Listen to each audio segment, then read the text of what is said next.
Hello, everyone, and welcome. If you joined us this morning for the talk on Lee Lozano, welcome back. And if you're joining us just now, thank you so much for being here for Artist Talks in the Garden.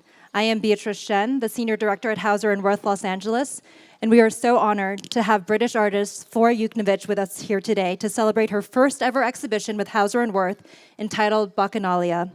Flora draws inspiration from a range of art historical genres, from the French Rococo, Italian Baroque, to abstract expressionism. In this stunning new body of work, she explores one of art's most timeless themes, excess. Through her lush and swirling canvases, we can feel the vitality and indulgence of both ancient and modern pleasures come to life. Today's conversation will dive into the ideas behind Bacchanalia and the making of the exhibition catalog, which captures the dynamism of these paintings through a series of illustrations and a wonderful essay by curator Eleanor Nairne, along with reflections from Flora herself. Joining Flora in conversation today are Evelyn C. Hankins and Katy Hessel. Evelyn is a distinguished curator and art historian with 3 decades of experience working with artists and museums.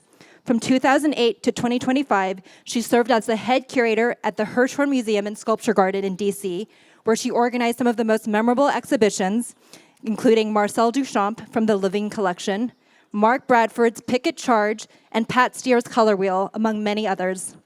Katy Hessel is an art historian, curator, broadcaster, and author of The Story of Art Without Men, a Sunday Times and New York Times bestseller that won the Waterstones Book of the Year in 2022. She is also the creator of the celebrated online platform at The Great Women Artists, an Instagram account and podcast that has celebrated women artists for over a decade, and a regular columnist for The Guardian. She is also a visiting fellow at Cambridge University and a trustee of Charleston. Her new book, How to Live an Artful Life, comes out this month. So without further ado, please join me in welcoming Flora, Evelyn, and Katy.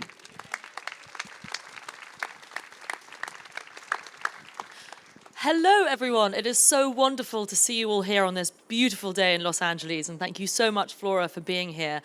I really hope all of you have had a chance to see the exhibition Bacchanalia, which is just one of, I think, the most alive exhibitions I've ever seen. The painting just kind of erupts with life. And Flora, I want to start by asking you about paint. You use it in such myriad ways. You kind of stretch it, you lather it, you use it with excess, but also you thin it down. Why are you drawn to the medium of paint?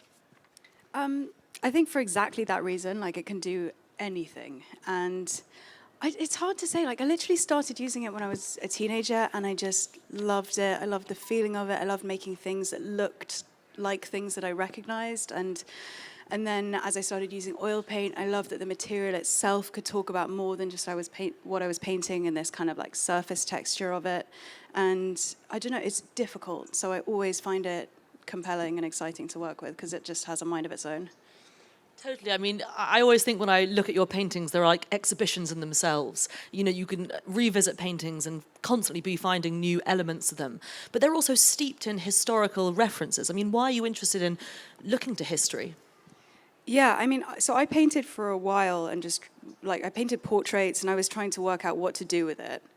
And I went and did a master's in 2017, and at that time, the tutors were like, you can't just paint, you have to think about why you're going to paint.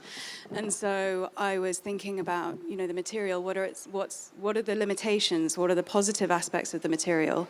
And it occurred to me that, it's a historical material, there's nothing that you can do with it that isn't going to reference history, so I thought that should be the subject of the work. And I think that's kind of my whole practice ever since then has just been about kind of the etymology of painting and exploring it as a language now and sort of how it references the past. And specifically, you look at Rococo, which was a style that kind of really came about in the 18th century, especially in Europe, in France and Italy. Tell us about this. Why the Rococo? Yeah, so I'm interested in taste, and good taste and bad taste especially, and kind of how art history helps create that idea. And the Rococo is so interesting because it's like a bad taste moment in art history. It's sort of not seen as refined because it's so over the top. There's so much imagination in it. And I think that the idea that it's also feminine is kind of responsible for that too. It's got so much pink involved in it. It's thought of as decorative. And I think there's a sense of it being lightweight, which it totally isn't. And I think that's what I find fascinating about it, is sort of looking into that misperception and seeing that it's not really decorative, it's like about decoration. And it's like about the theatre, about theatricality. And it's about the dynamics of looking and how to entertain the eye and keep the eye engaged and keep it moving. It's quite kind of meta in that way. It's the chickens. They don't like the Rococo. Not at all. And, I think what's so interesting is the Rococo and how it sort of converses with today. I mean, why are you interested in sort of straddling the Rococo and the contemporary? Yeah, I mean, when I started looking at it, I felt an immediate kind of connection to it because it reminded me of things I interact with on a daily basis, reminded me of advertising, it reminded me of Disney. And I think there is something about the way that it is about looking, about capturing attention, holding attention. At the moment, we're in an attention economy, and most of the images we interact with are about doing exactly the same thing. So I think there's a lot of similar dynamics going on. And then beyond that, I think there's something about it being a period all about showcasing this kind of like fabulous lifestyle and wealth and excess. And I think there's something about celebrity culture now which sort of seems to chime with that. Flora, I'd love to talk about more contemporary artists that you're looking at. So the Hirshhorn put your work on view, and the curatorial team, we thought we were so brilliant because we put you in conversation with Joan Mitchell and Lee Krasner, and you walked into the gallery having not seen it before, and your first reaction was, oh, in conversation with de Kooning, which was halfway across the room. And so I would love to hear you talk about what it is in de Kooning interests you and who else not in the Rococo you're looking at. Yeah, de Kooning was, he came before the Rococo, and he was sort of my way in as well. So I trained as a portrait painter, and I was really interested in paint as this like fleshy medium, and de Kooning does that like just the best out of anyone. And weirdly, I was sort of seeing in Fragonard's work something of de Kooning, and that seemed like an interesting jumping off point, and it's like one of the things that brought me to look at Fragonard's work particularly. But I think de Kooning does this thing where they're figurative, but they're abstract. He takes something that, he just converts something from something looked at into something felt. And, I think that's what paint does in an amazing way, and I think he's stretching it to its limit. And I don't think there's a single painting I've made where I haven't had a de Kooning book open and been like, oh God, how do I get closer to that? Let's talk about process now that you've mentioned de Kooning and having a book out. You have a show on the calendar or a deadline or something. Talk to us through, where do you start? Yeah, I start with source material, images.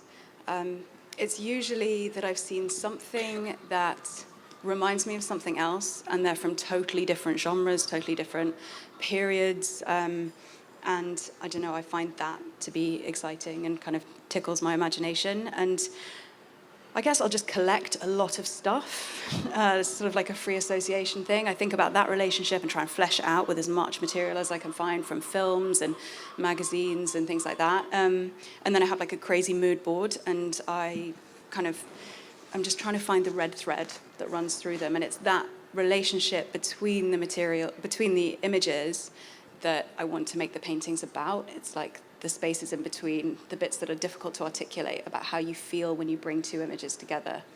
Well, the book has some fabulous photos of your studio, and you get a real kind of eye onto those mood boards. So really quickly, what was on your mood board for this show? A lot of stuff. This show felt really fun because I've been looking at Boucher and doing these kind of historical projects for a while, and this felt like a moment to spread the net extremely wide. So it's like an excuse just to watch a lot of films. And so I have a lot of film references on the board of sort of looking at The Great Beauty, which felt like an important reference. And I don't know, American Psycho, Last Days of Disco. I also have lots of Disney stuff always. So Hercules felt very useful for this show. Literally, it was just, there was just so much. It was really fun to play around in. So photography plays another role in your practice, in that there's this going back and forth between the painting and photographs of the painting. Could you talk about that a bit? Because I find that kind of collaging process to be really fascinating. Yeah, so I start painting, and then I photograph the paintings, and then I digitally collage into those photographs, or sometimes I'll paint onto printed out versions of the photographs. And I really like that kind of mix between going between something massive to something small. I think it really helps with getting the kind of shifting dynamic of kind of the abstract marks and the more like figurative, articulated stuff. And I also like the glitching. I like it to have a digital quality, a kind of glitchiness, to make it feel like I want people to think about the contemporary connotations of the historical matter that I'm looking at, and I think that really helps with it. We were talking about it earlier about not having, these paintings particularly are not very built up. They're not very impastoed. They sort of gesture at impasto, but they're actually quite flat. And I was conscious of having something that felt like it was almost mediated by a screen in some way. It felt important to have these like very flat paintings. That's really interesting, because I don't think that has been discussed that much in the literature, so essay topic. You are known for large-scale immersive paintings as the ones that are on view in the gallery, but one of the things I love about this show is that there are other types of works here. Upstairs, there's a little oil on board. I had never seen one of those before. Could you talk about the relationship? Is it a sketch? Is it an autonomous work? How do these smaller scale works relate to the large paintings?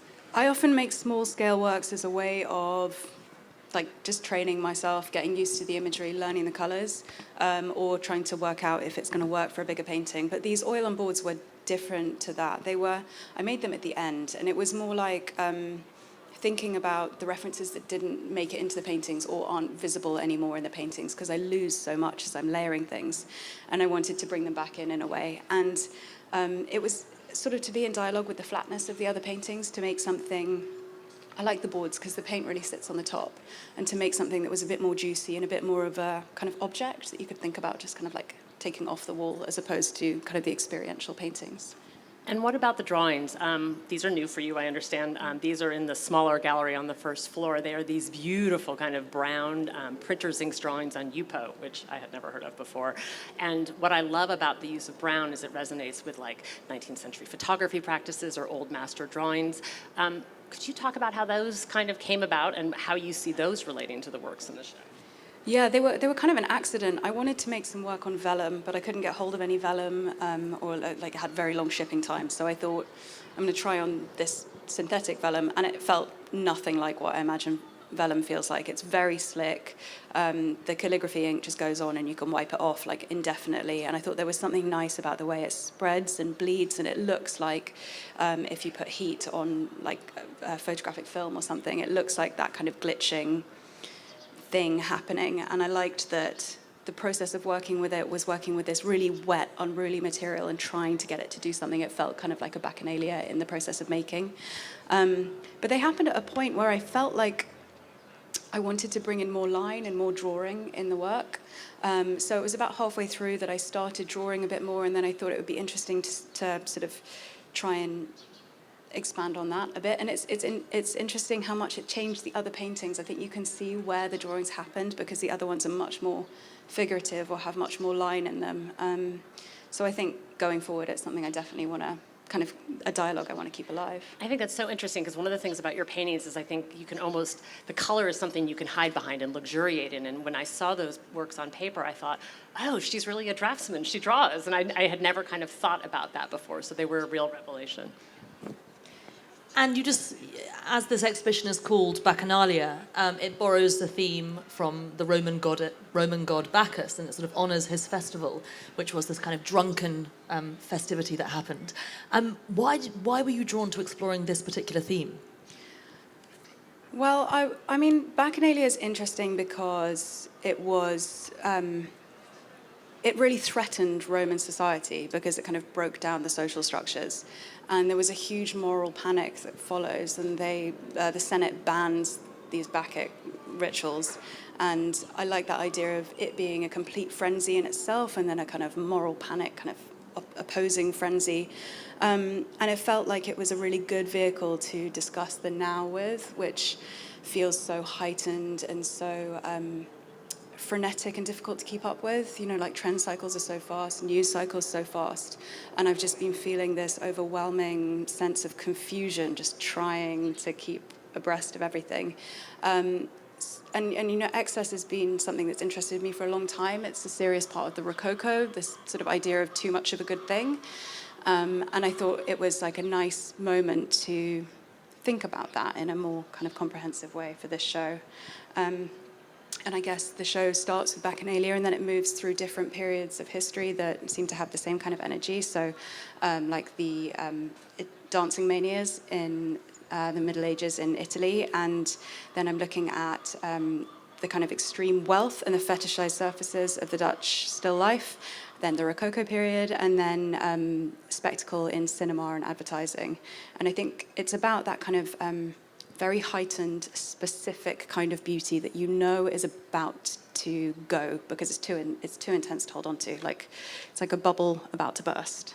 Totally, and we see that not only sort of subject-wise in your work, but also kind of compositionally in the way that, and through the gesture, it almost kind of feels, you know, alive, kind of drunk. I mean, the strokes are so intense. I mean, did you think about kind of creating a kind of Bacchic style as well? I did, and it was something that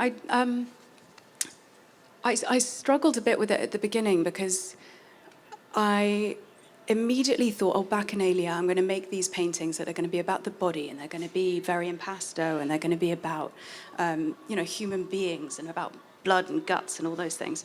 And then I'd just moved to New York, so I wasn't, you know, I didn't really know anyone. I didn't have lots of relationships happening. And I was thinking about what is the contemporary Bacchanalia, and I thought it's mediated by screens. It's everyone having parallel experiences around, you know, the cinema screen or the phone. It's not about relationships.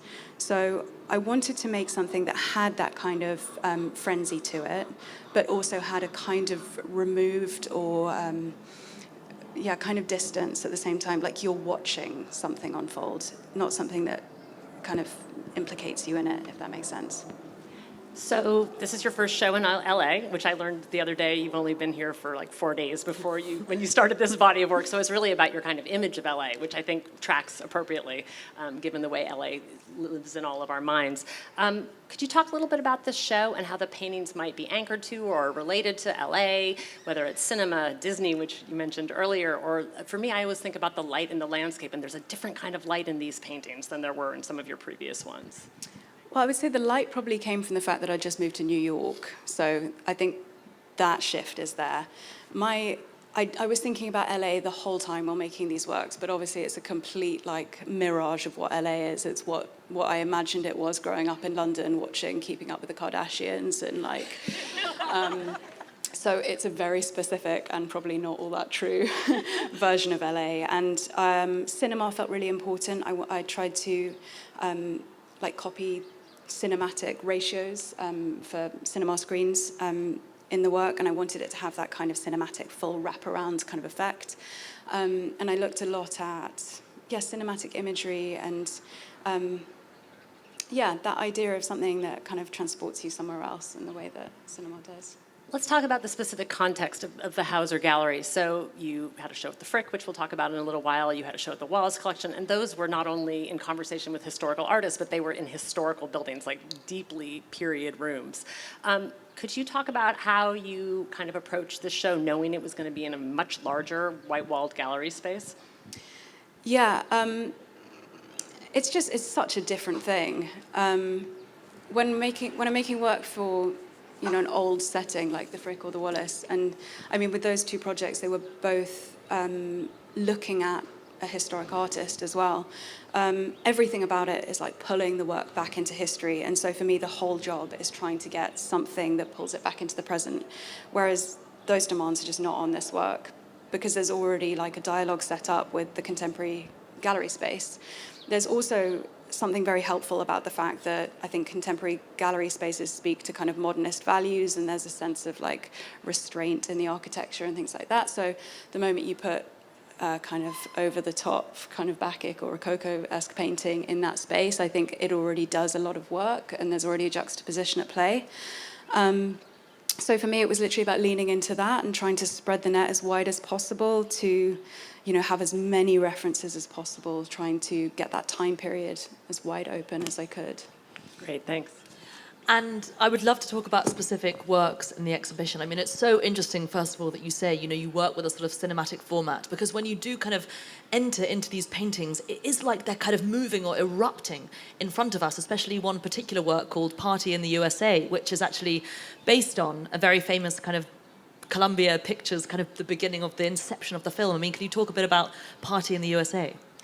Yeah, it was one of the first works I started, and my mood board at the beginning was just full of these, the graphics for Paramount and Columbia. And so I wanted to start with that kind of image, like the start of a film, the start of making the show. And it sort of disappeared with my work. There's so much layering and quite a lot of the information gets lost, but I hope there's still that sense of that kind of like cinematic expectation in it.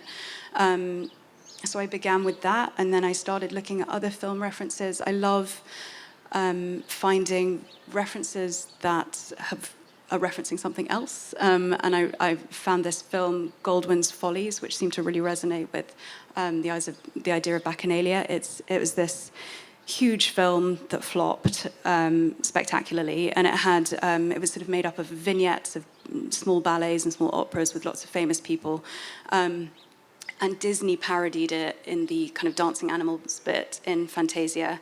And so I wanted to get something of that in there. And both of them have the same kind of artificial neoclassical setting with the columns. And so that was kind of the next level of the painting. And then on top of that, I started building in more classic kind of Bacchanalian references, looking at Rubens and Titian and Poussin. And I just wanted to get this frenetic kind of energy, sense of something happening in the painting. And I was kind of pleased. It was a complete accident, but standing back from it and looking at it now, I can see that it looks almost like people dancing around a fire or something like that. And I like that fire is actually made up of the Columbia Pictures logo. So it's goes back to the idea of us communing around screens as opposed to round the fire, like in the old days. Totally. I mean, it is extraordinary when you witness it. It's almost like witnessing two paintings with your work. It's when you're up close, suddenly you're kind of in it. You're sort of in this sort of yogurty mixture almost. And then from far away, you can see the kind of picture all happening in front of you. Opposite Party in the USA is a work called Luncheon, which also, again, kind of references the classical story, but also contemporary. Can you tell us about that work?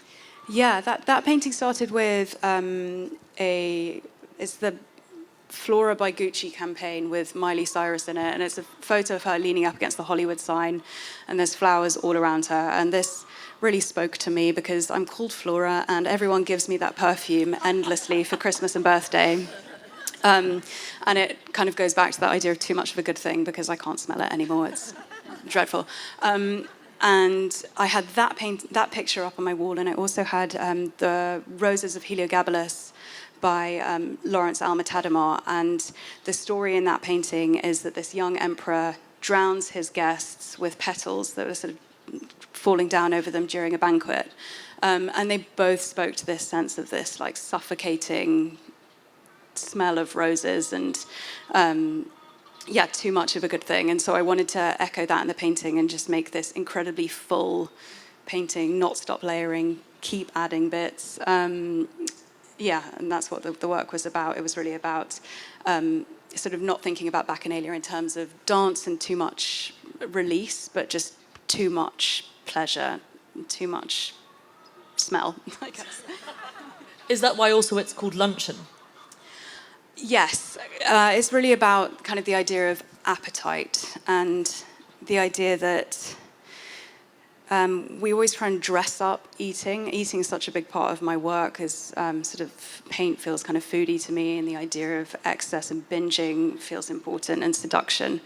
And I think we try and dress up eating to become this kind of genteel thing, but it's actually not, if you think about it. And at the top of the painting, I have these two figures which came from this quite strange porn photograph of this woman, two women going down on each other, and one of them is wearing a hat and pearls and lace gloves. And I was like, that really just sums up that idea of trying to make something really refined, but it's kind of not. I want to talk about Trifle, which is, again, in the smaller gallery off the main gallery in the show, along with those drawings on UPO. First of all, before we talk about the subject matter, can you talk about the challenges of working in portrait versus landscape orientation or composition? Yeah, they're really different. I mean, landscape does a lot of work because it automatically suggests a narrative. You tend to read it from left to right. I think there are like assumptions about where the distance will be, where the foreground will be. It's just sort of a framework that exists. So it's easier to push around, it's easier to play with. The portrait has other really good things going for it in that, especially if you're working on a big scale, it is like the height, it can be the height and the width of a human, and it can feel overwhelming in that way that sort of towers over you. But it is more freeing in that often when I do a painting in portrait format, I look at it and I'm like, what is this? And I don't really understand. You know, it's hard to pin it down and explain it. So this is a painting that is a portrait orientation, and it is basically a tower of peaches, though I look at it and think it's croquembouche, I'll be really honest, and as much as flesh as anything else. But it is a way for us to go back and think about New York City because it's anchored in a painting at the Met. Could you talk about the background on that and why that painting anchored? Yeah, so it's a painting by Alexander Francois Desportes, and it is of a still life of a tablescape that was very popular during Louis XIV's reign, and I loved it because it's completely symmetrical, this painting, and it's massive, and it's just a huge sort of Tower of Babel of like platters that all have Bacchus kind of carved into them, but then it's meat and it's fruit, and it feels so precariously piled up because the bottom rings of it are made up of like peaches and figs, and some of them look like they're turning, and you just know the whole thing is going to come crashing down. And it's just such an exercise of like, I don't know, it's so excessive, it's so gluttonous, and I wanted to make a painting about that. So took the peaches out of the middle, and I was just playing with them, sort of slowly painting them, trying to really luxuriate in it and sort of try and make the process of painting it kind of gluttonous, but without becoming impasto, and thinking about how that could be possible. They've got these like beautiful sort of clefts in them, and they look kind of erotic. And then I sort of was looking at the painting in the way that, looking at the painting in the Met, and the way the fruit has these platters behind it that look almost like halos or like icons or something. And I was trying to play with an idea of it feeling kind of religious, but also kind of like advertising. You know how it's sort of, the camera lingers on things and looks at sort of the condensation on something and really, luxuriates in the image. So it was sort of about that relationship. Well, you moved to New York about 18 months ago. That was a conscious decision to move here. Could you talk about how that impacted your practice more broadly? And I'm also interested in who did you find yourself returning to besides the Met? What were you looking at when you were not in the studio?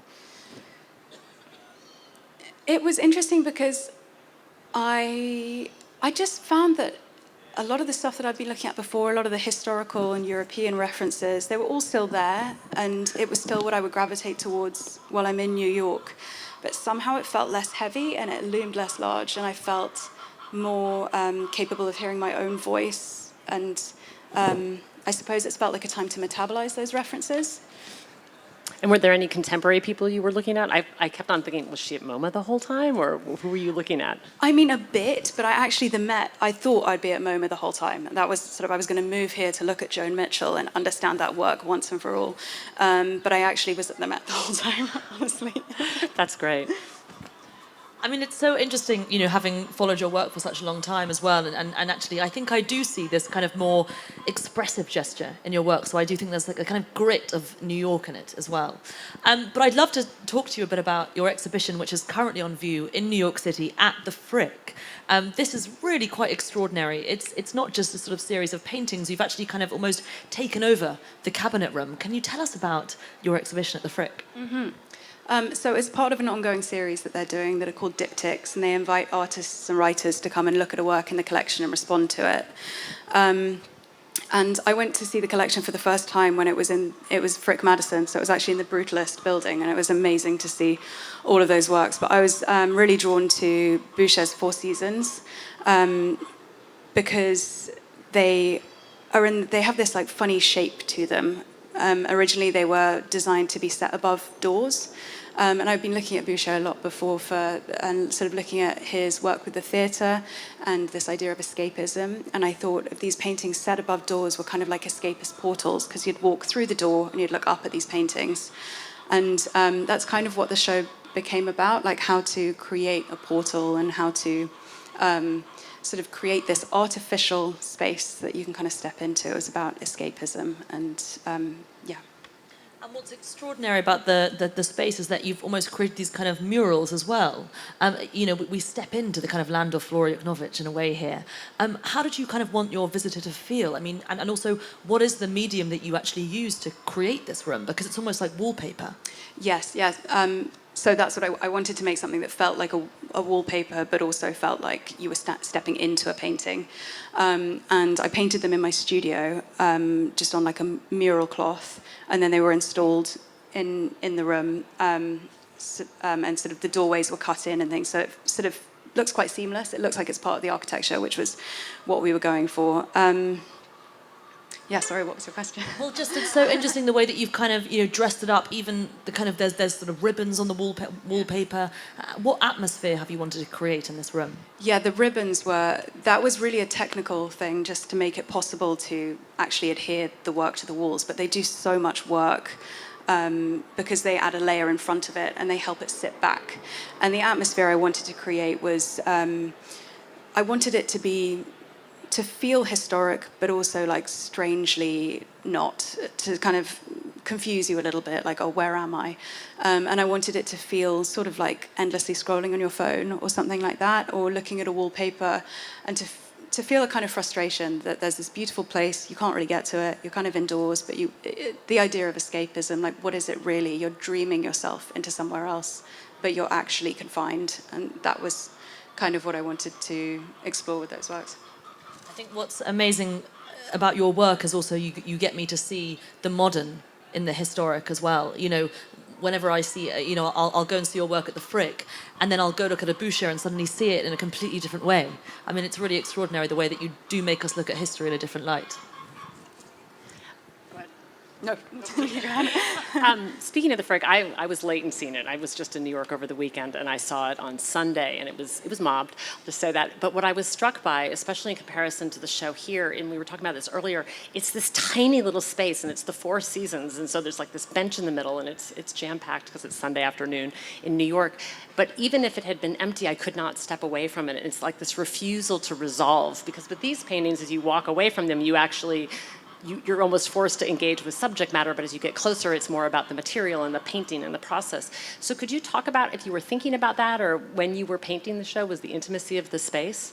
Yeah, I was definitely thinking about it. And I think it's about the same sort of thing, that is like you want to be able to escape into the image, but it won't resolve. You can't quite get there. And I was very aware of it when making them, that the space is actually quite small, but the paintings are huge. And so it was just a completely different way of thinking about making. It's more like making an entire show of little vignettes, because people stand much closer to those walls than you would a painting here, where people stand probably like 5 meters away. People are really up against it. So I wanted to make sure that the whole experience of it was like you sort of walk into these more open vistas, and you can look at the paint, and you could look at sort of watery bits of paint and the drips. And then you come into a bit that's like a weird little story with a mushroom and an imp, or like some, I don't know, like a child from a Boucher painting. So that it almost feels like a story as you're walking around. I was also struck by the fact that everybody who walked in was trying to figure out what was spring and what was summer. There was like this urge to identify, and then they were like, oh, fairy, oh, mushroom, oh, female? And I mean, abstraction is challenging. I get it. We all look for pictures in the clouds, but I was really struck by the fact that was the first impulse, was to identify subject matter rather than kind of what I just luxuriated in this kind of grand painting. Yeah, I think I was conscious that would be the way that people would experience it, and that I think it always goes between the two. You sort of feel a painting, and then you're like, what is going on here? And you need to like pin it down and work out what's happening. And I wasn't that keen on making the seasons really obvious, because it felt more important to have it as a really coherent space, so you get lost or feel transported by the space. And Boucher doesn't. his seasons are not very specific, that you can't really feel the changing temperatures across them. So I felt like I had free license to do that. That's great. Let's talk about the book, the catalog for the show. It is a beautiful, beautiful catalog. Everyone should take a look at it and get a copy of it. Eleanor's essay is intense and it's spot on. It's a really, really smart essay, and we were talking about how much you like it.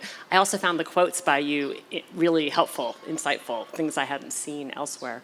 Could you talk about what you were aiming for when you were thinking about this catalog? Because obviously, so it was a collaboration between yourself and the designer. What were the things you wanted to achieve with this? Yeah, so we talked a lot about it. So I worked with an amazing designer called Damien Sochen, who has like really just pulled off such a wonderful book. And we were looking at the idea of Bacchanalia. We were looking at the source material, and we wanted to bring the book really close so that there aren't these sort of wide shots of the studio, that everything feels right up in your face when you're looking at it. No white spaces if possible, as much colour and full bleeds and sort of details of the painting. We just wanted it to be this really full experience that when you're flicking through the book, it just feels like just images just like ticking in front of your eyes, like scrolling on your phone is.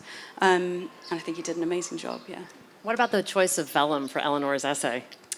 Oh, yeah. I mean, I think we were thinking about just like different textures and trying to make it as like rich an experience as possible. And so we wanted this kind of glossy paper so that the painting felt really, the colors felt really, really rich. And then this beautiful kind of pearlescent effect on the front. And then that completely is sort of thrown upside down with Eleanor's essay. But I think because it's such a contemporary piece of writing and it feels like it references lots of news events and things like that, it felt like exactly the right choice, something that almost feels like newspaper, but then also kind of references vellum, and yeah. Great. I think also what's really extraordinary about the book as well is that it's you feel like you're doing a studio visit with you as well. I mean, you've taught me as an art historian so much about kind of placing images side by side, whether it's kind of historical, classical sculptures alongside kind of Kim Kardashian at the Met Gala or something, and understanding kind of the legacy of Venus. I mean, what did you want to create by this? Is it almost like we're visiting your studio through the book? Yes, but I think we wanted it to be literally the experience of making the work, of leafing through the source material, of looking at the paintings, and to have it echo that as closely as possible. But we didn't want it to make too much sense. We wanted it to be different paintings that are cropped and next to each other, so it glitches in the same way that kind of my work does. And also it sort of shows an insight into, you mentioned earlier the sort of smaller works on board, but also you make studies the whole time as well. Tell us about those and yeah. Yeah, so I make studies just to kind of metabolize the source material. I always use the same set of paints. It's something like 6 colors, and I mix all of the colors from that. And so the studies just help me work out what mixtures are going to work in the bigger paintings. I also make them as I'm going along. They really help me zoom out, and because they're really small, they're like this big, and look at sort of something that can only be gestural, and then I can sort of see the paintings anew and think about how those marks that are on the study about this size could maybe be blown up and go on these bigger paintings. It just helps me with the language, really. And how is it sort of seeing your work, I guess, from a distance, looking at the book, and also seeing your exhibition, and kind of what questions does it raise that you want to kind of explore next or something? Oh, that's a difficult question. Honestly, this show felt like there was so much source material. There were so many new ideas that came and went and didn't make it into the show. I feel like, there's so much to work from, which is quite exciting. Seeing it at a distance, in the space, you appreciate how much space that actually is around the paintings. My paintings need a lot of space. And so even though it's a painting about excess and about this frenetic energy, there is a quietness to the space, and I think that might be interesting to explore next. Sort of, do I expand that? Do I close that down? I don't know. Totally. Should we open up for questions? Does anyone have any questions? Yes. Thank you. First of all, I'm thrilled you're here. I'm a huge fan. I wanted to know, after you've done your pin board, you've done all your research and you're in front of the blank canvas, what's your first process? What's your first stroke like? I look at the color of light that I want to get, and that is usually dictated by whether I want it to feel very historical and feel like it's really rooted in a historical painting, or referencing something from an advert or something screen-based, basically.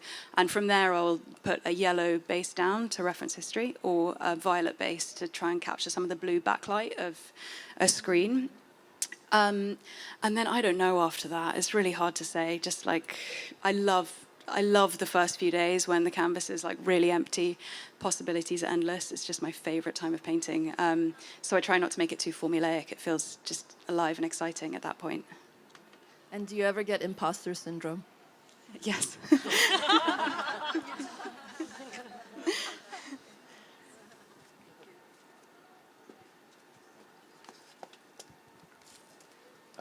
Thanks very much. That was really fascinating. Thanks to all of you.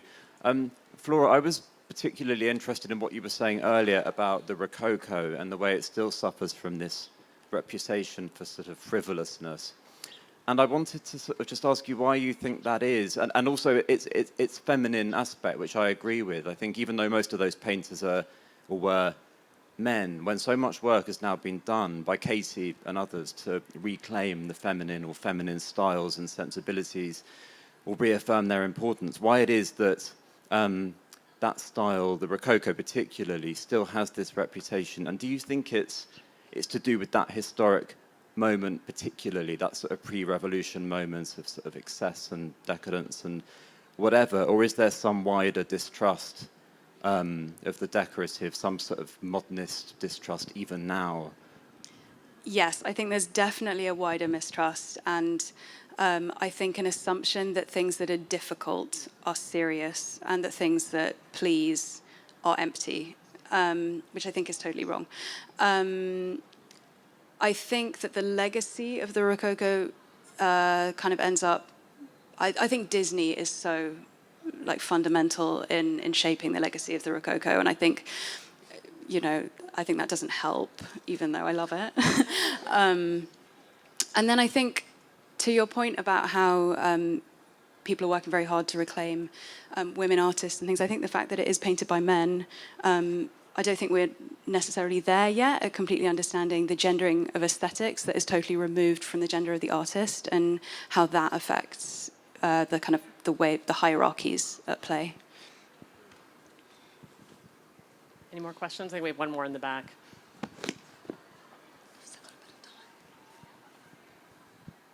I'm wondering what the 6 colors on your palette are, and what is your philosophy of just using 6?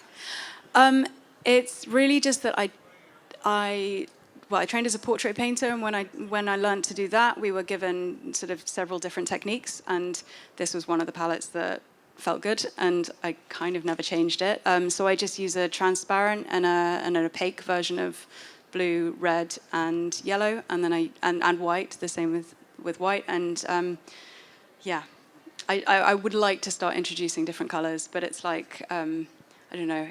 It feels really difficult at this point. Like it would just throw everything out. So I think it's going to take some time. It's a great way to end. I want to thank Flora for your time today, and Katy, it's been such a pleasure. And finally, we want to thank Hauser Wirth. It has been a really lovely way to celebrate your show. Congratulations and thank you. Thank you.